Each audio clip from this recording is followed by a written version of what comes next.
بسم اللہ الرحمن الرحیم. سامعین و ناظرین، اس وقت میرے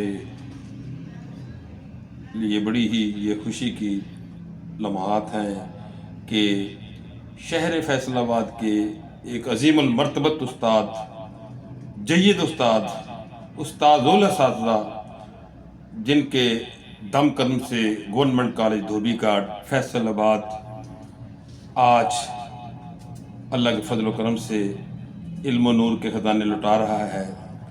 میری مراد ہے استاد محترم، استاد گرامی ڈاکٹر محمد محفوظ صاحب سے، جنہوں نے سن 70 کی دہائی سے لے کر 90 کی دہائی تک اس گورنمنٹ کالج میں علم و حکمت کے چراغ روشن کیے اور میرے جیسے بے شمار تشنگان علم کو زیور علم سے منور کیا.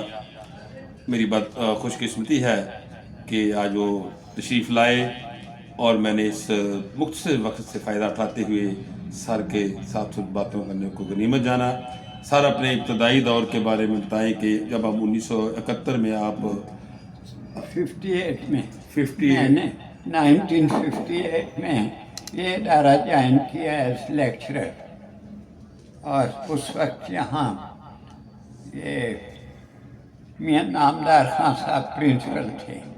میاں نامدار خان جی سر. پرنسپل تھے یہاں کالج کے. جی سر. اور لگاتار میں نے پھر یہاں 68 تک پڑھایا. اس کے بعد مجھے گورنمنٹ نے اسکالرشپ پہ انگلینڈ بھیج دیا، سینٹرل اوورسیز اسکالرشپ پہ. ماشاء اللہ. اور وہاں سے میں نے لنڈن یونیورسٹی سے PhD کی کیمسٹری میں. جی سر. یہ سب 71 میں 1971 میں. اس کے بعد پھر میں نے واپس آ کے اسی کالج میں خدمات انجام دیں، اور پھر 75 میں سرگودا بورڈ کا سیکرٹری مقرر ہو گیا. 71 نہیں 75 میں. جی 5 میں تو کچھ عرصہ وہاں گزارا، لیکن مجھے وہ ماحول پسند نہیں آیا. جی سر. لہذا میں واپس اپنے کالج میں اسی شعبہ تدریس میں واپس آ گیا اور آ کے اپنا کام شروع کر دیا پڑھانا. یہ سر 75 کے بعد کتنے سال سیکرٹری رہے آپ سرگودا بورڈ میں؟ تقریباً 1.5 سال بطور secretary board of intermediate and secondary education Sargodha میں آپ سیکرٹری رہے، پر وہاں کے جو ماحول ہے وہ آپ کو پسند نہ آیا تو واپس آپ نے، جو کہ درس و تدریس سے ہی آپ کو عشق رہا، تو بے شمار سائنسدان پیدا کیے. آپ کا شعبہ کیمسٹری تھا، اور سائنس کا شعبہ ظاہر ہے کہ ایک سب سے ہی اعلیٰ شعبہ مانا جاتا ہے، کیمسٹری، فزکس، بایو. تو سر نے 58 سے سر ریٹائرمنٹ پھر کب ہوئی آپ کی؟ 94 میں. ایک طویل عرصہ میرے جیسے تشنگانے علم کے سینوں کو قندیل علم سے منور کیا اور بے شمار سائنسدان پیدا کیے.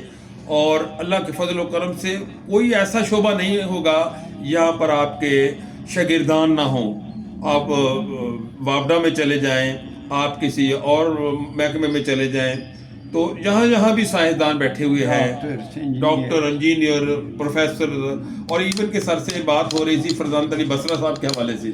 پروفیسر فرزانت علی بصرہ صاحب ایک بہت بڑا نام فزکس کے شعبے کا، تو سر بتا رہے ہیں کہ وہ بھی میرے شاگرد رہے ہیں. تو یعنی اپنے شاگرد ہی ان کے پاس سے پڑھ کے ان کے پاس ہی آئے، یہ بڑا ہی اعزاز کی بات ہے. تو اس کے بعد سر کوئی آپ بات بتانی چاہیں اس کالج کے حوالے سے؟ گورنمنٹ کالج فیصل آباد دھوبی گھاٹ جس کو کہا جاتا ہے، ہم ان کی یادوں کو تازہ کر رہے ہیں. بعد میں یونیورسٹی بنتی ہے، تو ہمیں چونکہ گورنمنٹ کالج فیصل آباد کا ہی ہم نے ابھی وہ ذکر کرنا ہے. گورنمنٹ کالج فیصل آباد was next to government college Lahore. It produced a large number of scientists, teachers, engineers who are serving in various parts of the country. بہت سے CSP حضرات جیسے نویل اوان ہے، آج کل سیکرٹری ہے اسٹیبلشمنٹ کا سینٹر میں، وہ بھی میرا اسٹوڈنٹ ہے. ماشاءاللہ. نویل اوان. اور اس طرح اور بہت سے لوگ ہیں. Nadeem Asif was my student. He was additional chief secretary Punjab, ماشاء اللہ یہ سب لوگ they are contributing best to the country. اعلیٰ بیوروکریٹ جو اس وقت بھی سروسز میں ہیں وہ سر کے شاگردان ہیں، بے شمار تعداد ہے جو کہ اس وقت بھی اپنی خدمات سر انجام دے رہے ہیں. بیوروکریٹ ہیں، سی ایس پی آفیسر ہیں، استاد ہیں، انجینئر ہیں. انجینئرنگ یونیورسٹی میں خاص طور پر ان کے شاگردان ہیں، یو ای ٹی میں ہیں، اسی طرح یو ریسرچ ہے، ایگریکلچر یونیورسٹی ہے. یعنی جہاں بھی سائنس کی بات ہوگی وہاں سر کے شاگردان ہوں گے. ایک طویل عرصہ میرے خود بھائی جان ہیں کیپٹن محمد اکرم صاحب، جنہوں نے تجارتی بحریہ میں 39 سال بطور کیپٹن خدمات سر انجام دیں. 1973 میں وہ سر کے شاگرد رہے بی ایس سی میں. پھر وہ ادھر مارین اکیڈمی میں چلے گئے اور بعد جہازوں پہ انہوں نے زندگی گزاری، پانی کے جہازوں میں تجارتی بحریہ میں وہ کپتان رہے. تو انہوں نے جب پچھلی دفعہ میں نے سر کا انٹرویو کیا تھا تو بہت خوش ہوئے، اتنے خوش ہوئے، کہتے کہ محفوظ صاحب سے میں نے ملنا ہے، میں نے ان کے دیدار کرنا ہے، درشن کرنے ہیں.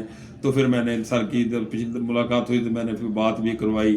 تو اس طرح کپتان صاحب اس وقت فارغ البالی کی زندگی گزار رہے ہیں. تو میں سمجھتا ہوں اس طرح بے شمار شاگردان ہیں. فیس بک میں نے آرٹیکل لکھا تو وہاں پر بھی سر کے حوالے سے بے شمار لوگوں نے اپنے اپنے کمنٹس دیے اور سر کی ان تدریسی خدمات کو سراہا. اس دور کو یاد کیا گورنمنٹ کالج جب اپنے نقطۂ عروج پر ہوتا تھا. تو میں سمجھتا ہوں ہمارے لیے سر یہ بہت خوش بختی کی بات ہے کہ آپ تشریف لائے، میرے جیسے ایک عام سے شاگرد کا حوصلہ بڑھایا. یہ آپ کی ذرہ نوازی ہے. آپ کی عزت افزائی کا شکریہ، بہت شکریہ، میں مشکور ہوں آپ. تھینک یو سر، بہت شکریہ. Thank you.